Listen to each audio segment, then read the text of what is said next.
Now, you hear people say, engines don't last long. They changed brands. They put Pennzoil in there. Oh, it got hotter. Now it's got eustress going in with. And then you go change to another Haviland. It runs a lot cooler than all three, so now it's breaking back into a cooler. Now that engine's just getting worn. And that's how you wear an engine out. Rings and stuff. So it's so important to stay with that brand oil and never change the brand. That's real important. And that's the secret to keeping that engine from wearing. Does that make sense, that right there? Stay with the brand. You know, you might say, well, it may not be that much difference. Well, you don't need a lot of difference. It's just, we're talking just a little bit of temperature differences when it's running, you know. And different oils run different temperatures. It's just minute, but it makes a difference when it's breaking in. A lot of times you get oil filters, you know, the Briggs & Stratton oil filter, they're kind of expensive, you know, and you want to go down to the auto parts and get your STP for $2. Well, the difference is the STP $2 one has a higher internal relief valve. Oil filters have relief valves. If they ever get stopped up, there's a little plate with a spring in there that allow that oil to keep flowing. It passes the filter. On a car, the relief pressure likes maybe 4 or 5 pounds. I don't know what the oil pressure is. Well, it'd be more than that. It'd be about 40 pounds of oil. And on a car, it might be 60. So what I'm trying to say here, back to that doing that maintenance, like Addis is talking about, if you go the cheap route and put that STP on there, make sure you're doing that maintenance and doing it before it's called for. If they're saying every 100 hours and Addis is doing it every 75, then you can use that STP because it's always going to have fresh oil in it. It's not going to stop up. You're not ever going to have to use the internal relief. And then another thing is, when you buy a truck now, no matter whose it is, stick with that brand filter till the warranty's over. Because that voids the warranty if you switch to another brand. But just hold off on the cheap filters till, you know, and then if you go the cheap filter route, that you can cross that over to at auto parts, and it will save you some money, because those are like $8 and those STP things are like $2. I mean, I would do it, but I just make sure I do the maintenance, so I don't have to worry about it. I run the Fram filter on mine. Fram, yeah. 3614. They're $3 and some. Yeah, $3. It's done. Like I don't think there's no problem running cheap filter as long as you don't let it go. Yeah. We're just trying to pump tar, you know, black tar. Let's see. On your air filters now, you got your crankcase ventilation coming up. That's what they did, trying to get the EPA engines to run clean. They took the crankcase ventilation tube and ran it back and They reburned the crankcase ventilation of the engine, and that's coming up inside this filter here. And a lot of times you'll look at that filter. Now, see, these aren't on lawnmowers, so there's no dust while we're cutting grass, right? So they usually stay pretty clean up in the truck. And that's why you'll look at it and you'll say, well, it won't be dirty like I say a lawnmower, but it will have a mist of that crankcase ventilation oil on here, and you can't see it. And that's why you got to go in and change them even though they look good. And they'll have a foam part that goes on the outside. You just wash that with soap and water. You know, when I was riding motorcycles, we used to dip that oil and wring it out. And that oil and that foam filter would catch the dust, you know. So let's see. Yeah, that's it. You got to change that. It might look clean, you know, but it'll have that oil in it.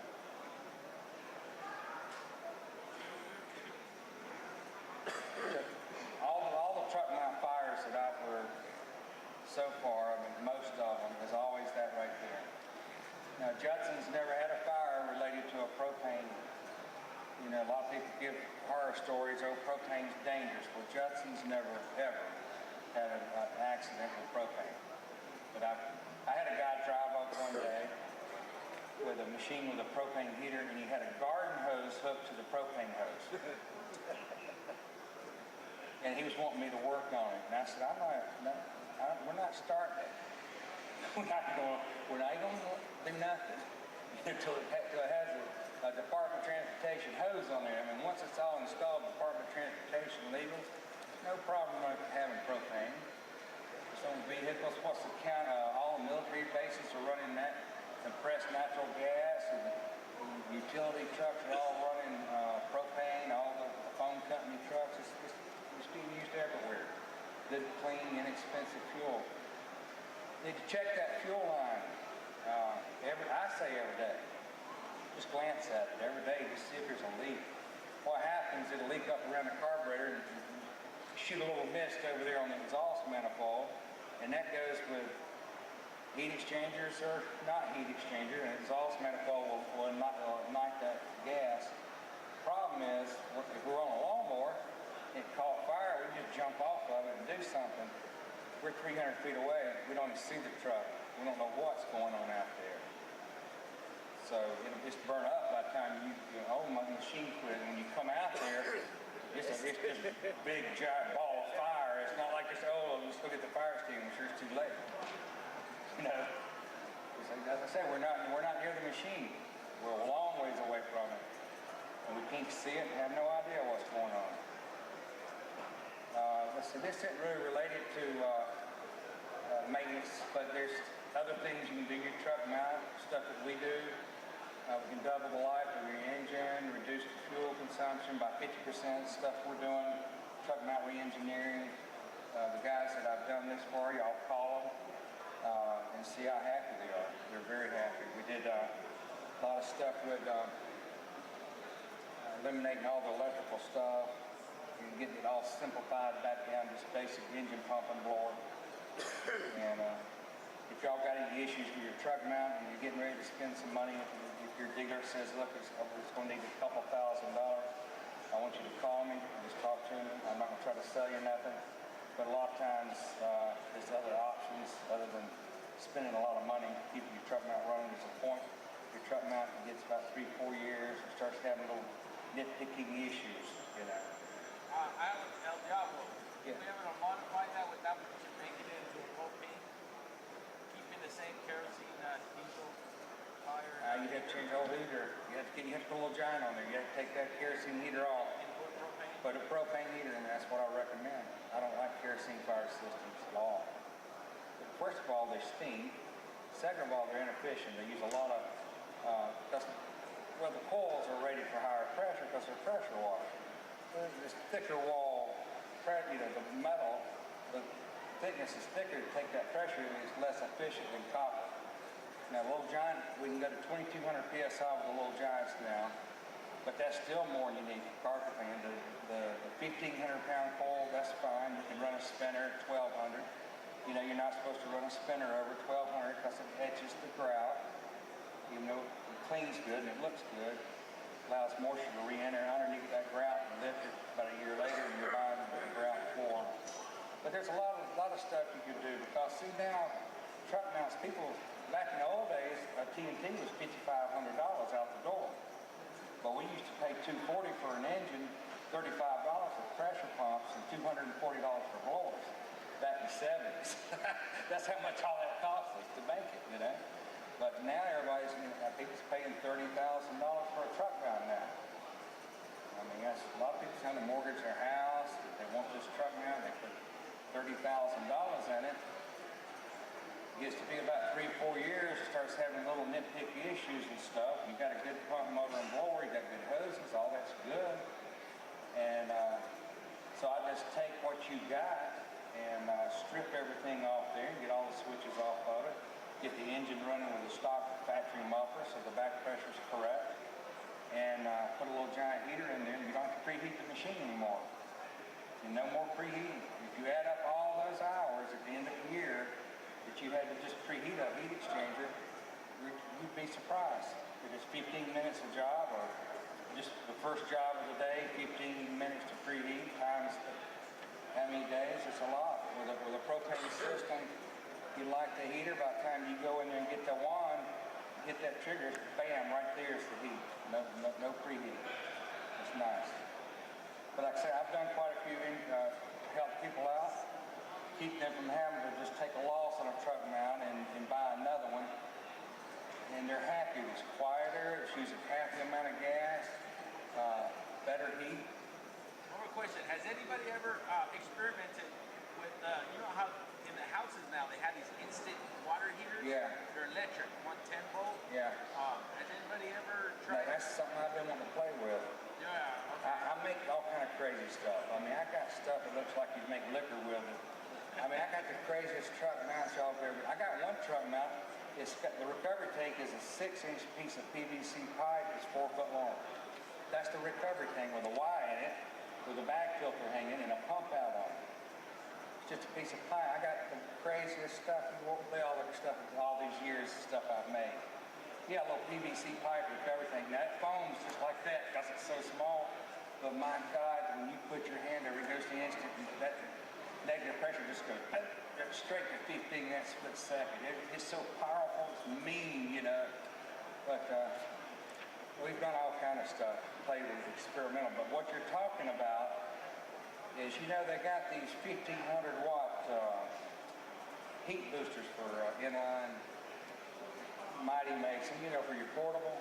And I've always wanted just to hook a bunch of them together. You know, I don't know how many it would be. It might be 40 of them.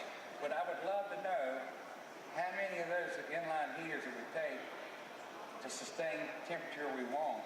You know, and then like, because you would think about it, I'm getting off the subject, I don't want to take too much long, but each one of those things got a thermostat on it.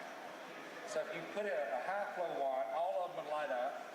If you put a hand tool on there, all these up here would get hot and shut off, and just the first one would come on. You see what I mean? It'd automatically compensate for flow. That's something I've always wanted to play with, electric. I already know it'd be a high end. It'd take a big generator probably, you know, once you add up all the wattage of all the heaters, but it'd be something fun to try, you know. You always talk about descaling your truck mount. Well, the problem is it should have never gotten scaled up to start with. Something caused it. And what it caused it was phosphate in your extraction chemical. And it'll build up just like you see right there. So we all know that you use an acid to descale. So I don't know what, I think it's phosphoric acid.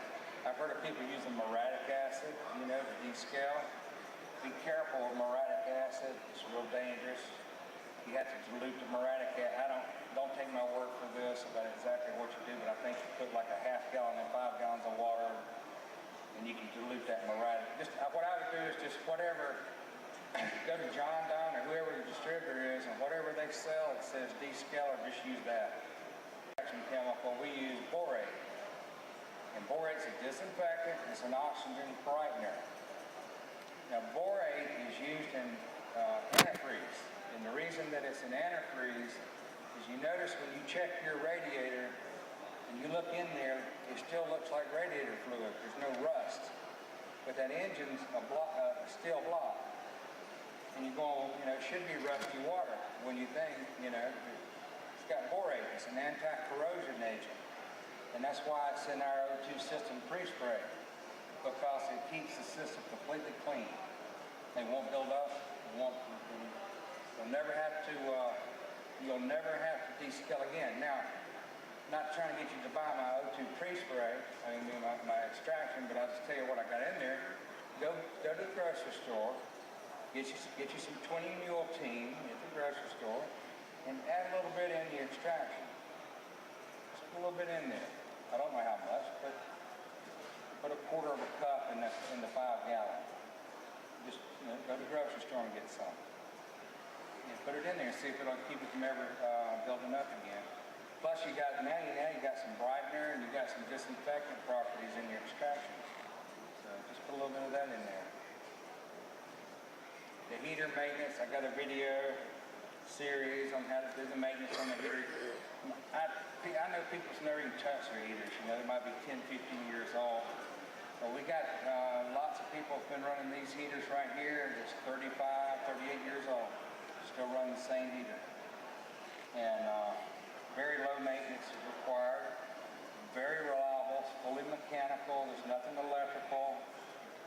It's a proven, safe system. I have a maintenance video. If you've got a little giant heater, I highly recommend I start off by telling you to go to Lowe's and get these little wrenches and hoses, I mean whatever you need, little brushes, and get at Lowe's, little tip cleaner. I got a little giant hate them little lighters. They're miserable. I use a blow No. Those strikers, the problem with Little Giant, if I say I don't want it, they charge me $45 to take it off. Now, we introduced this to the industry. My dad called Little Giant in 1970, and those were for baptisms, to circulate water. And I remember when Daddy got it, we used to have the thermostat at the bottom, and the cold water coming in at the bottom. They worked, but when you let go of the trigger, it had a delay from the time the heat got down to the thermostat and shut it off. They spiked up about 25, 30 degrees. Then you pull the trigger and it come down. So I wanted to I put the thermostat on the top. And I made that and that worked. And when you let go of the trigger, the heat rises and it shuts the flame off faster. Then the hot water still came in at the bottom. And then I put this on there and I'm making that. There's a probe on here. And I'm shooting that cold water directly on that probe and it makes it come on instantaneous. These heaters act like they got flow switches now. They don't.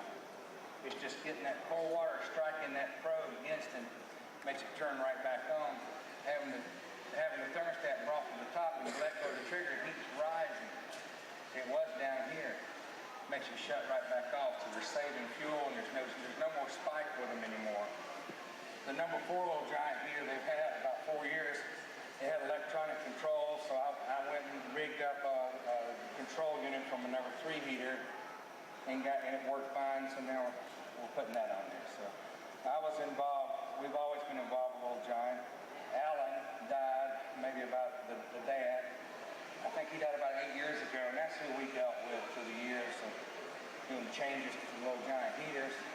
They're miserable to work on, they're miserable to take all the little screws out, to get the coils out, but as long as you don't let it freeze and keep the relief valve in good condition, don't bust them, you won't ever have to work on it, But we finally got the number 4 heater. It's 180,000 BTU. It sustains 240 degrees on a 10 flow wand. Sustains. Trigger pull so it runs out of propane on a half gallon an hour. That's unbelievable efficient. But number 4 is something else. But I rigged the unitrol off of 3 on number 4 and got it to work just fine. So now that's what's on there. We've been heavily involved with the development of that heater. And I hope so then Tim died. That was the middle brother. Now it's Rex, the young brother's running the company. And what we're going to do now is Mike Draper, I don't know if y'all know who Mike Draper is. He's running number 4 heater. A lot of y'all know Mike. He went and got a little auto reigniter for a motorhome furnace. It's the neatest thing. He hooked it on that same wire. The wire that's right here that's on this, he just hooked that wire. So it's got that little probe on there that shoots the arc across there. And it's got 12 volts going to it. And it's from a motorhome. If that pilot light ever goes out, it just automatically goes click, click, click, click, click, click, click, click, starts firing a little spark and it relights it and it turns off. I don't know how it works. It's unbelievable. I mean, how does it, there's that same probe, I guess, when it gets hot or something, and it quits. And so Mike Draper's been testing that thing for about 2 years, and I'm going to get Little Giant to make that standard auto reigniters on that. And that's going to be the cat's meow now for that, because it'll automatically relight it if it gets blown out. Automatic. Another question. What time is it? How long? I'm sorry, I'm sitting on the... It's what? 12:36. How long have I been up here? Over an hour. 5 minutes. An hour?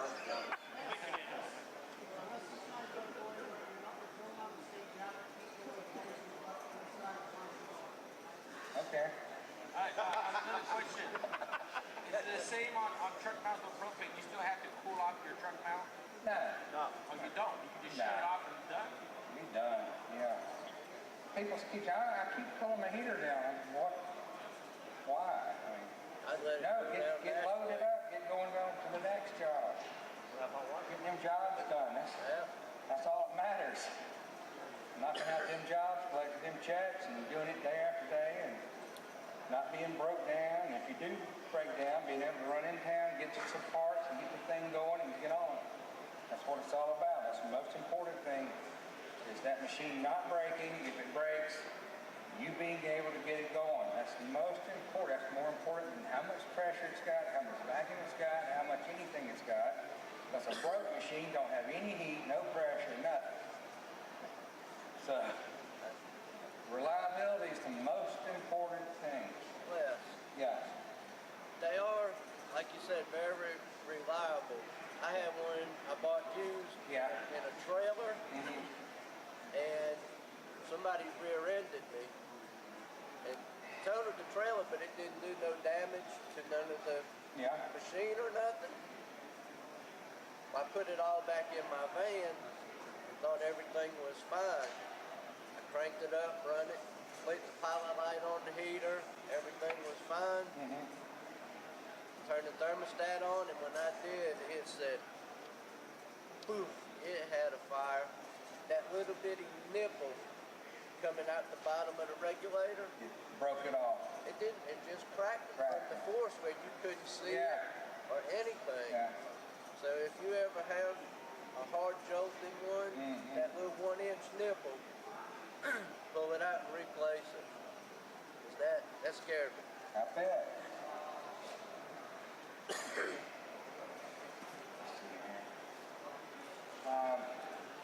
Maintenance on a heat exchanger.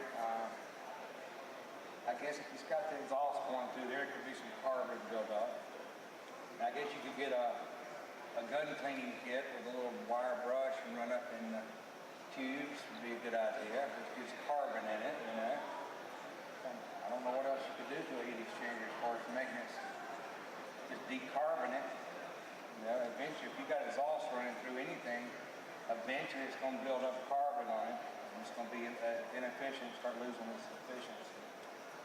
I don't think what else to say about a heat exchanger.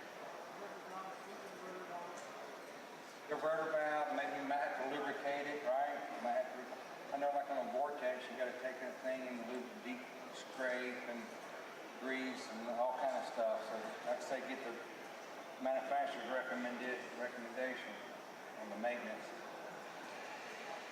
Pump, change the oil. I don't know what else to tell you about the pump. Change that oil. Look at the oil, make sure it's not milky. It might have water in it. You know, I don't really know what else to say about a pump other than just oil. You know. Check for leaks. Don't let it go.